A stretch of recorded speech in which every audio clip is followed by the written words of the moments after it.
What was once called a conspiracy theory but is now known as true today. 1. Harvey Weinstein sexually assaults many upcoming Hollywood stars was such an open secret it was constantly referenced in media way before the hashtag #MeToo movement. 2.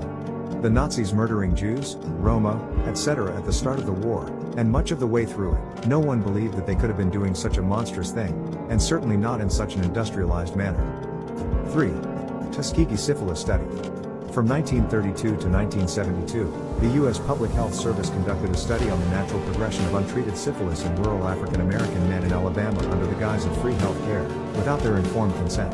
The men were not told they had syphilis, nor were they treated for it even after penicillin became the standard treatment in 1947. 4. That time the United States military conducted secret chemical testing on unsuspecting residents of a predominantly black and low-income housing complex in St. Louis. The Pruitt Ego housing development was one of a number of sites across the U.S. chosen for